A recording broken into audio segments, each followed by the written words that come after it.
All right. Hi, everybody. So for this video, I'm going to really quickly kind of explain visually with video here how reading chord charts work.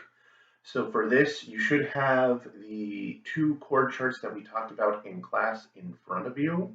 That'll make things a little bit easier. I'm reading them off screen. Unfortunately, I don't have a way to put up two screens at once. So follow along as best you can. Now, to begin with, when you look at chord charts, it's what they are showing you is pretty much the fretboard if you were to hold it like this and be facing it looking directly at you. Now, obviously, I'm going to be showing the camera here, so everything's going to be kind of backwards, but you should be able to figure it out. So if you're looking at a chord chart, the vertical line that is the furthest to the right is your first string. The one that is furthest to the left is your sixth string. So we've already used strings 1, 2, 3. We started learning 4 before we went on winter break. So now we're going to be using a little bit of all of them. So that explains the vertical lines. Now the horizontal lines, the thickest one at the top is this part right here, the nut at the top of the fingerboard. Every horizontal line underneath it represents these frets. So it makes kind of a grid. So you can imagine the fingerboard is kind of a grid. Now, when you look at a chord chart, you'll see circles with numbers on them. Well, that's referring to the numbers of your hand. If you remember, we don't give one to our thumb. We have finger 1, 2, 3, and 4. So finger 1 is your index finger, finger 2 is your middle finger, finger 3 is your ring finger, and finger 4 is your pinky. Now, usually you'll only be using the first 3, but when we start getting to some more extensive chords later on, you might be using your fourth finger. So, to begin with, looking at our C chord, we will notice that there is, if you look at the chord chart, at the very top, right above where the nut is, you'll see an X over the sixth string. That means we don't play it at all. That one we don't touch at all.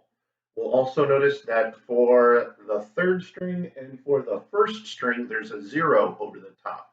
Those mean that they're open, so they're not going to have any fingers on them, and we're going to try and curve our fingers in such a way that they'll be able to play freely without us interrupting them. Now that one's been a little tricky even for me. I got big hands, big fingers, so no matter what I do, I always seem to accidentally mute one or two. If that happens, don't worry. I'm not going to be too picky as we get started, but try and work on it as you go through. Now, to take a look at that chord chart, and I'll actually scoot a little bit closer so you can see. We have our first finger on the first fret of the second string, so that should go here. Our second finger is on the second fret of the fourth string, which should go here. And our third finger is on the third fret of the fifth string, which goes here. So if we do it right, this is how you should play a C chord. So do this with your guitar, and then just tilt it over so you're ready to play, and that is a C chord. So I'm going to pick up my pick here. Remember, we do not play this sixth string. We ignore it altogether. We play this string on down, and so it's a little muted. Like I said, you do have to curve your fingers a little bit better to get a sound, but if you get close to that, that is a C chord. Now, to look at the G7 chord, we have, once again, our first finger is moved to the first fret of the first string, so it's right here.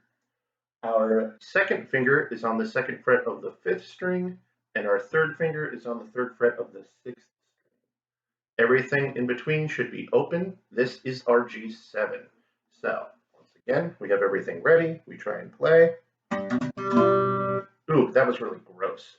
So, again, you're going to need to try to make sure you are curving your fingers in a way that you can play all the strings correctly.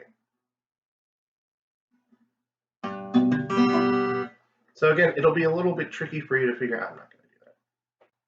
All right, for the second chord, the G7 chord, we are going to take our first finger and put it on the first fret of the first string, take our second finger and put it on the second fret of the fifth string, and take our third finger and put it on the third fret of the third string. It should look like this.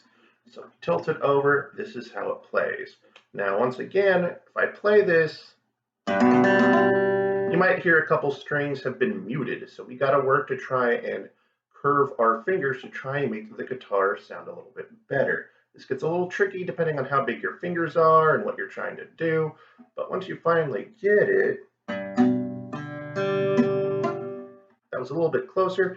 As you get a little bit closer, it'll sound like the full G7 chord. Now, as I mentioned in class, you can practice this by just pressing down your first finger, but you do want to make sure your other fingers are going to be in the right spot. So for the C chord, it should look like this. We're pressing down our first finger, and then for the G7 chord, we just shift everything over. So that helps you kind of get into practice. Now, if you play it by itself, it doesn't really sound all that good, neither does the other one. Well, that sounds a little bit better. But that's a good way to practice moving your finger around. Do one finger at a time until you get it all together. This will eventually help you get to exercise 33 and 34 when we practice the actual strumming, which we'll look at next. So I hope this helped you understand this a little bit better.